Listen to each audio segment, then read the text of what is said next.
of you do what you like and like what you do? Awesome. I would expect that from a group like this. That's actually the essence of entrepreneurism. It's the reason many small businesses are born. And life is good and work can be too, right? Excellent. We ask children from the time they can talk what they want to be when they grow up, don't we? Why do you think we do that? So we can figure out what we want to do, exactly. I think we're looking for ideas. We get some creative understanding of their perspective on the world. I think we're looking for ideas because most adults are still trying to figure it out. And I'm on this planet to help them do that. So I'm looking forward to talking with you all today about some folks who actually do what they like and like what they do, and that's the creators of the Life is Good company.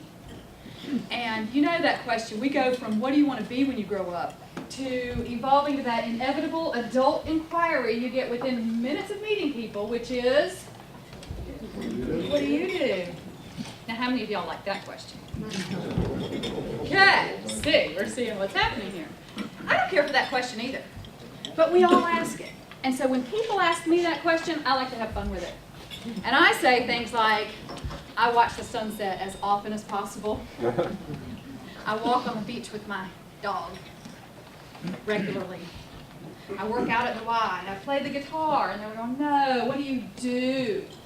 Because they want to know how I earn a living so they can make snap judgments about who they think I am. I'm a brain surgeon. I'm a trash collector. I'm a banker. I help people figure out who to be when they grow up. It's my calling. It's not what I do, it's who I am. And so I challenge people to change that question to this. What do you like to do? And I want you to practice. So I want you to turn to somebody near you and ask them, what do you like to do? But I want to challenge you to start using that question. When someone asks you what you do, tell them something besides your profession. And ask them what they like to do. Because did you feel what happened to our room when I asked you that question? We had a good time. We got energy. We got excited because we like to talk about those things. And when you can combine what you do with how you make a living, then it really doesn't feel much like work at all. And that's what John and Bert Jacobs did. The guys from the Life is Good company. How many of you have one of these? One of these? Come on, you know you got the word there. Anybody who's not heard of the Life is Good company? Okay, I see that from time to time. But they went from literally two brothers selling t-shirts from the back of their vans at any venue they could find to international icons of optimism. In 1998, Bert and John Jacobs were literally traveling in their van, living on PBJs, selling t-shirts, and they got down to their last $70. And they invited some friends to look at what they were doing. And some were attracted to Jake and Rocket and their smiling faces. And some were more attracted to the words, life is good and work can be too, or that's just this program, but life is good, and also do what you like and like what you do. So they combined the two, and the rest is literally history. Is that for me? So they've gone from being brothers selling t-shirts to being an international icon of optimism that sells products in over 16 countries. And they're not just a company that sells products, they are a philosophy that is permeating our world. And I get excited talking about the pillars of positive psychology that have been the foundation of their business. So that's the foundation of my talk as well. We're going to talk about those 4 pillars. One is spread good vibes. The second is do what you like and like what you do. Third, live with integrity. And fourth is see the glass half full. Not rocket science. You know, some of my friends accuse me of being a motivational speaker. I just play them on TV. Really, what I am is a professional reminderer to share with you things that you already know, but to challenge you to take them to heart and to put them into action immediately. Because I know if you don't do what we talk about today, guess what happens? Use it or lose it. So I'm going to challenge you to action.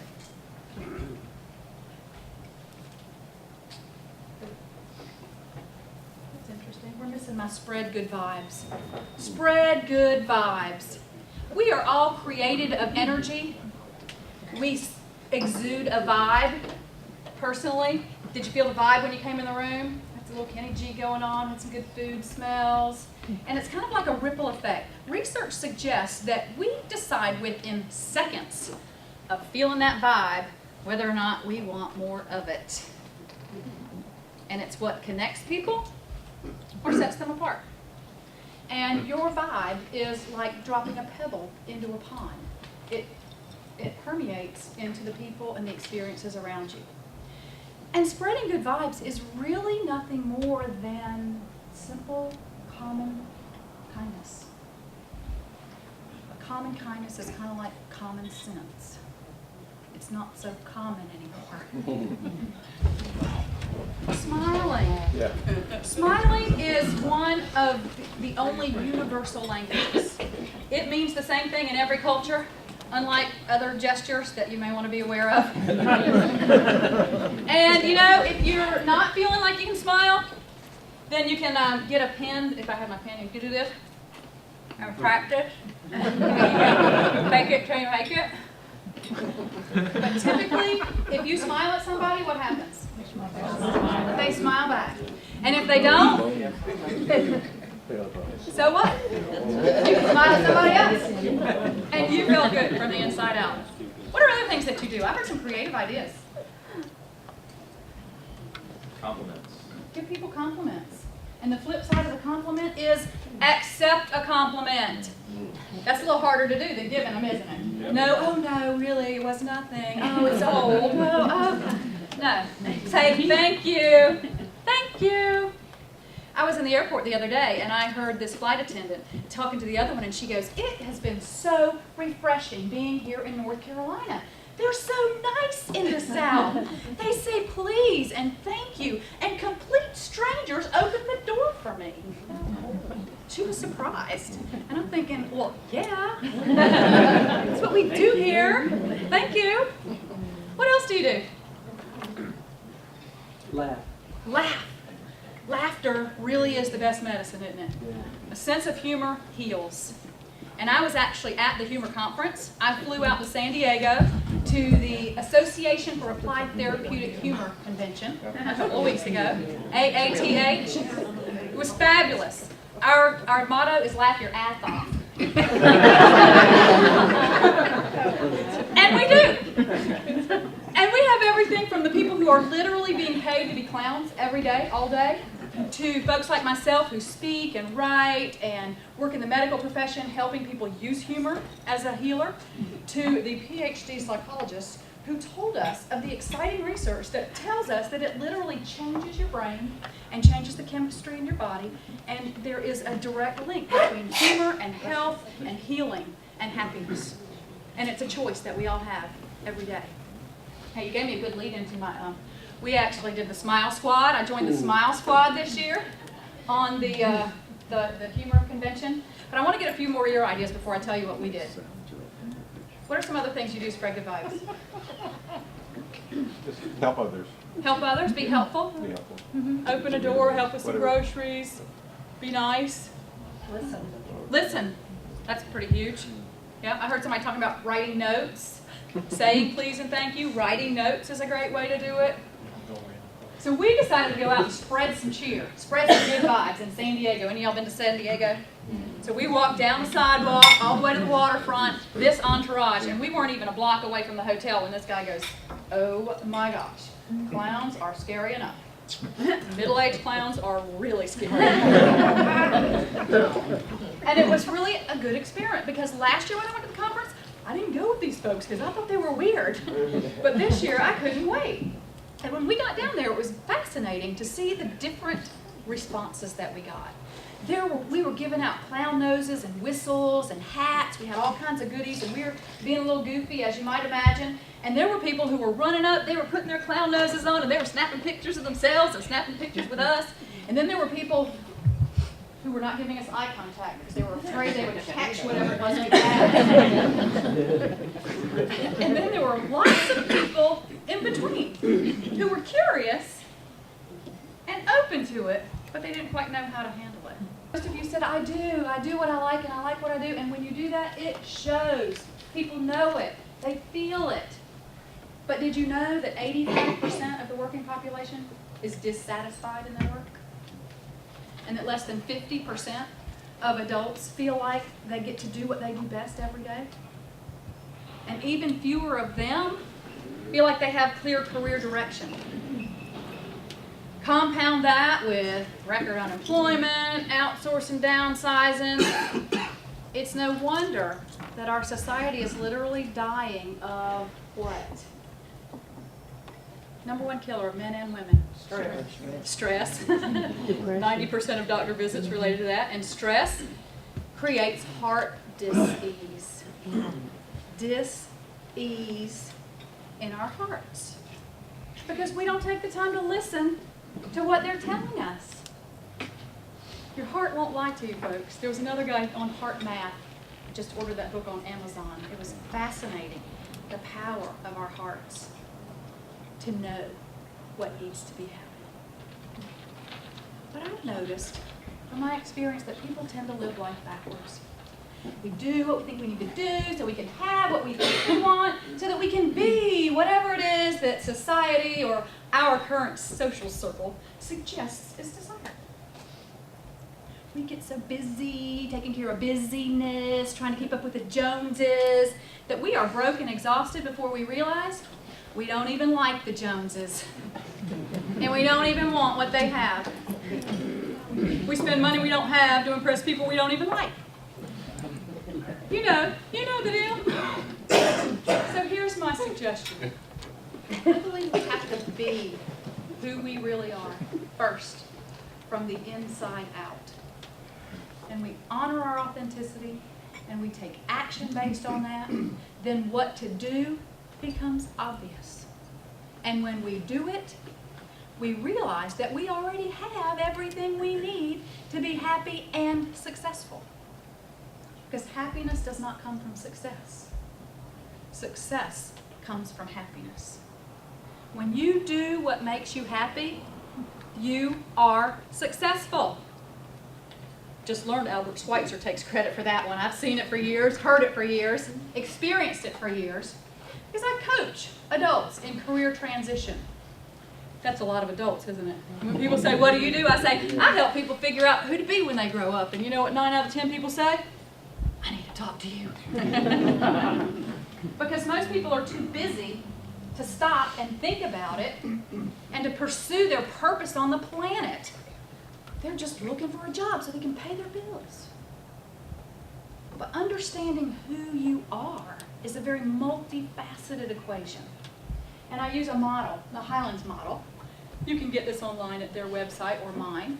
But realizing that who you are has a lot to do with a lot of different things. And so we look at all the facets, what your skills and abilities, your interests, your personal style, your family, your goals, your values. All of those change as well. So who you are today may be different than who you are next month or next year. And people, even though they don't like what they're doing, they're using their resume as a foundation and a launching pad because it's what they know, it's what they do. They don't know any better. So my challenge is to go further back, go into your childhood when people were asking you what you wanted to be when you grew up before you had to worry about paying the bills or what it meant. I got this from Barbara Scher's book, Do What You Like and Like What You Do. She says, go back to childhood, see what people say about you. What did you like to do? And how does that relate to who you are today? So I tried that old practice what you preach thing my husband suggests all the time. So I did it. And I thought, okay, when I was in grade school, I loved being the teacher's helper. And every report card I got said I talked too much. It was true. And sometimes it still is. So by the time I got to junior high school, that's what they called middle school in my day, I was being accused of having a bad attitude. I did, yeah. Sometimes I still do. And by the time I got to Cary High School, I was a cheerleader. Surprise! You guys aren't surprised? Okay. Then I got to East Carolina University. No pirates among us? Yeah. Come on, this is like pirate country. We had to go through here to get there. And so when I got to ECU, I was an ECU ambassador and a freshman orientation counselor. So it made perfect sense. So now I have built my business by doing more of what I like and less of what I don't. I speak to people about the power of their attitude, and I cheer them on to embrace energy and ideas and experiences that help them define and achieve the life they deserve and desire. Help individuals and organizations get the right people in the right roles so they're happy and productive and spread good vibes instead of being miserable. You gotta be you. And there's a couple of good reasons for that. The first one is the fact that everybody else is already taken. So that's not an option. And the second is that you have gifts that nobody else has. And there's nobody else here or anywhere who can be you as well as you can. So figure out who that is and express who you are through what you do. Saw a quote from Oprah recently. She said she had no idea that you could get as rich as she is by being your authentic self. She said, Jeff, I knew that. I'd have done it a long time ago. It's okay. You gotta be you. That's my motto. You be you. The third point is live with integrity. What is integrity? It's being true to your heart, true to your values. It's knowing what's important in your life and acting on it. I like the definition that integrity is how we act when nobody's watching. And our values are our guides. They're like the lighthouse that guide us. And if we're not clear about what our values are, then it's very difficult to make tough decisions. And values have that capacity to break those golden handcuffs in the corporate world and to guide us to where we know we need to go, even though our head might tell us something different. So be clear about what you value and learn that about other people. Mm-hmm. Do you notice how much more exciting and engaging it is when you're talking about what you value than instead of me talking about what I think you should value? Absolutely. Try this in your staff meetings, with your friends, with your family. I saw people grabbing rings, you know. One woman did that there. She's like, well, my husband. It's like, okay, that does, not everybody. You can't assume things. I saw phones coming out, pictures being passed. Our value system is the core of our perceptual system, and when you know someone from their values, you know them, and you connect with them on a completely different level. And we can be the boss or the friend or the neighbor, but when we share our knowledge and experience and go to that deeper level of connection through values, then we have a stronger connection, especially when we share the same values. You know the old saying, if you don't stand for something, you'll fall for anything. And when it comes to values, we can say we value one thing. Oh yeah, I value my health. That's why I don't work out and I, eat Cheez-Its and Coke for breakfast, things like that. Mm-hmm. Or I value my family. Absolutely, they come absolutely first, and that's why I work 95 hours a week, so I can make a good living, so we can go on nice vacations. Actions speak louder than words, so challenge yourself to understand your values and to demonstrate them on a daily basis. And when you live with integrity, you are authentic. And then the last but not least is the old glass thing. You guys have heard this before. Hello, here it is. How many say it's half empty? And how many say it's half full? How many of you just aren't voting? Here we go. You just don't know. You're thinking about it. It might be half empty. It might be half full. Depends on whether it's a luscious libation on a nice hot day at the beach, or if it's a squid smoothie standing between you and getting voted off the island. But you know, whether you see it as half full or you see it as half empty, you're right. Like Eleanor Roosevelt said, whether you think you're wrong or you think you're right, or you think you can or you think you can't, you're right. Because perception is reality. We see more of whatever it is we expect to see. And we attract more of whatever it is we are. It's the law of attraction, the power of intention. It's the universal theory of resonance. Have you all heard of that? Sounds fancy, doesn't it? It's based in physics. I made a D in physics. But hey, it still works. Trust me. It's not seeing is believing, but believing is seeing. So beware of what you believe, because it becomes a self-fulfilling prophecy for you. The power of positive thinking. It's nothing new. We've all heard of it. We all know the value of it. Norman Vincent Peale wrote the bestseller by the same title before most of us were even born. And then there's my favorite, Zig Ziglar. Y'all know Zig? Oh yeah. I prefer Tig, but Zig and Tig are two of my favorite motivational people. And he always said we get where we want to go by doing what? Helping enough other people get to where they want to go. And he always was the one that reminded us too that motivation is kind of like bathing. It doesn't last. And that's why we need to get some every day. People suggest I'm a motivational speaker. I can't motivate anybody, neither can you. People want me to come to their organizations and motivate my work staff because I need to get them to do their stuff. Can't do it. Motivation is internal. We inspire people by knowing who they are and what's important to them and giving them opportunities to shine. Martin Seligman is the latest guru. Y'all heard of him?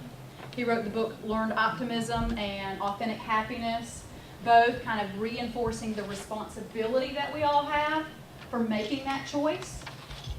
And he actually heads up the Department of Psychology at the University of Pennsylvania, and you can get a master's degree in positive psychology now.